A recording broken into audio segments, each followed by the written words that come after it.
효시민의 각자도생이 방송되었습니다. 50부작 드라마라 이제 3분의 1을 남겨두고 있는데요.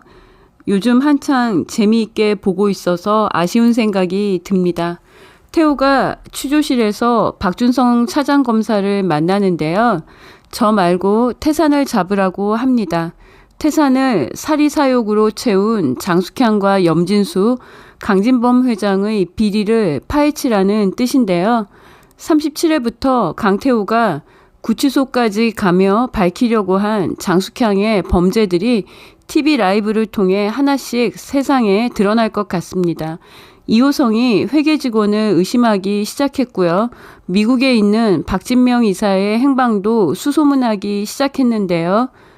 이호성의 순환이 직무정지에서 끝나지 않습니다. 염진수가 눈치를 채고 이호성에게 회사에서 나가라고 합니다. 37회 예고에서 효성이 효심이와 함께 태호 면회를 가는데요. 태호와 효심이의 사랑은 한층 더 애틋해진 느낌입니다. 힘들어하는 효심이에게 태호가 옥탑방 어르신이 할머니라고 만나보라고 알려줍니다. 효심이가 선순에게 태호와 결혼하고 싶다고 하는데요. 이 선순은 이미 태호가 사준 패딩을 입고 다니고 있습니다.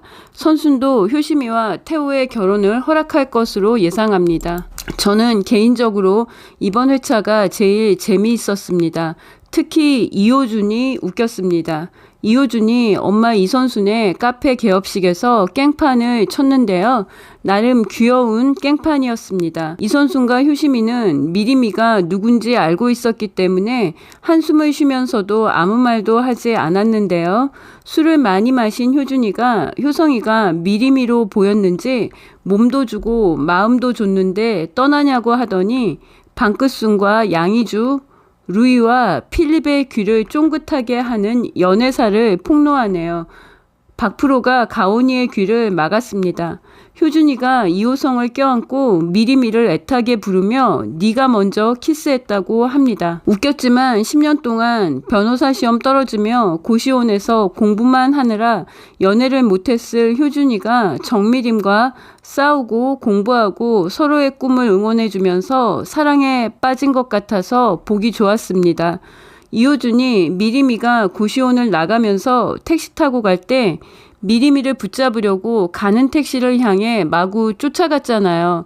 그런데 미리미가 뒤도 돌아보지 않고 택시기사님한테 빨리 가달라고 하고 떠났습니다. 이선순이 효심이가 독립하면서 주고 간 돈으로 카페를 인수하고 개업식을 했는데요. 변호사 시험이 코앞인 이호준이 사랑에 빠져서 이선순의 카페 개업식을 시끄럽게 했습니다. 박프로는 정말 사람이 좋네요. 효준이를 집까지 데리고 가서 침대에 눕혀줍니다. 한편 미리미는 배우 꿈 포기하고 변호사로 복귀한다면서 떠났는데요. 변호사로 복귀한 모습 37회에서 태호와 함께 볼 수 있었으면 좋겠습니다. 이호성은 태호가 구속되고 염전무한테 말할 수 없는 수모를 당했습니다. 염전무한테 직무정지 요청 소리를 들으며 강 실장과 감방 동기되고 싶지 않으면 조용히 찌그러져 있으라는 소리까지 들었는데요.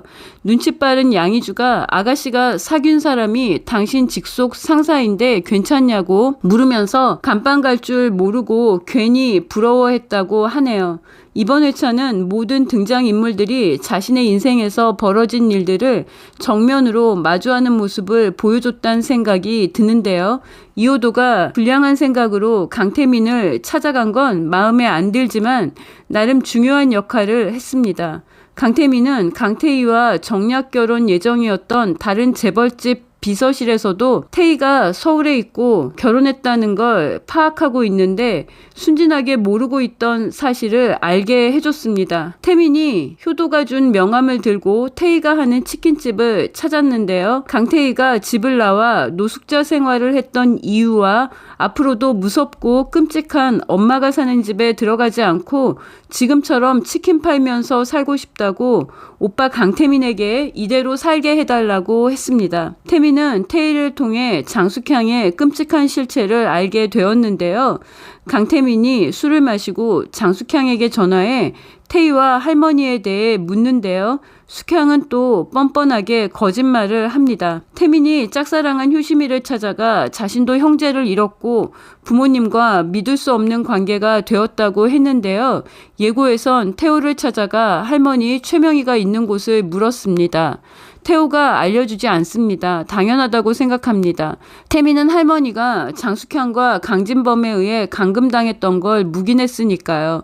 장숙향의 실체를 알게 된 강태민이 앞으로 어떤 선택을 할지 궁금합니다.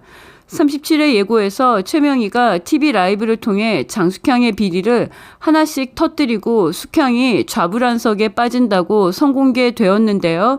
최명희의 카리스마 있는 목소리가 이렇게 말하네요. TV 라이브의 최 회장과 통화하는 것 같았는데요. 더 많이 준비해야 할 게야. 장숙향이 나가 떨어질 때까지. 최명희가 큰아들 강진범의 무능력과 알코올 중독, 신경쇠약을 이용해 태산을 사리사욕을 채우는 도구로 전락시키고 둘째 아들 강준범 부부를 죽게 한 장숙향의 숨통을 끊어놓을 것으로 보입니다. 그런데 장숙향 같은 여자가 자신의 범죄 사실을 순순히 인정하고 감옥에 갈 턱이 없잖아요. 태호를 감옥에 보낸 장숙향이 기뻐하며 염진수에게 상을 내렸습니다. 암은 이제 괜찮냐고 하면서 잘 살자고 하는 일이니까 건강을 챙기라며 꿀 같은 소리를 늘어놓았는데요. 장숙향이 수십 년간 천문학적인 돈을 해외에 있는 페이퍼 컴퍼니로 빼돌리는 등 횡령과 배임, 탈세 등의 비리를 저질러 왔는데요. 이 모든 비리 사실이 TV 라이브 고발 프로그램을 통해 방송되고 장숙향이 구속될 것 같은데요. 숙향이 구속되기 전에 염진수를 불러 울고불고 히스테릭하게 미친 척 발작 쇼를 하고 난리를 치면서 모든 죄를 안고 혼자 감옥에 가달라고 부탁하는 척 쇼를 하며 명령할 것 같습니다. 염진수가 사랑하는 장숙향을 위해 혼자 안고 갈 가능성이 있는데요. 최명희와 강태호가 이에 대한 대비도 할 것으로 예상합니다. 감옥에서 무죄 석방된 태호와 효시미의 결혼식을 기다리며 효시민의 각자도생을 봅니다. 효시민의 각자도생 36회 리뷰와 함께 소개할 책은 네프 톨스토이의 살아갈 날들을 위한 공부입니다. 드라마 효시민의 각자도생이 3분의 2 지점까지 달려왔는데요. 이 선수는 효시미가 준 돈으로 카페를 개업했고 효시미는 회원과 연애하면 안 된다는 피트니스 클럽 사규를 어겨서 10년 다닌 TS 피트니스 클럽을 퇴사했는데요. 퇴사한 진짜 이유는 공부를 다시 하기 위해서입니다. 이호성도 염진수의 계략으로 회사에서 잘렸습니다. 재벌 3세 강태민도 어머니 장숙향의 실체를 알고 인생 전체가 불신의 늪으로 빠져들고 있고요. 강태우는 할아버지가 창업하고 아버지 강준범이 평생을 바쳐 키운 태산을 바로 세우기 위해 감옥도 피하지 않는 결단을 했습니다. 10여 년 고시 공부만 한 이호준도 정미림과 사랑을 시작하며 아픔을 겪고 있습니다. 효시미와 태호의 사랑을 응원하며 데무노 톨스토이의 사랑 예찬을 소개합니다. 진정한 삶은 사랑 안에서만 찾을 수 있다. 새로운 사랑은 나무의 새순과도 같다. 처음에는 연약하지만 햇살과 사랑, 지적 능력을 받으며 자라난다. 톨스토이가 우리에게 전하는 빛나는 인생을 위한 지혜로운 성찰이 담긴 살아갈 날들을 위한 공부는 2007년에 조화로운 삶에서 출간되었습니다. 감사합니다.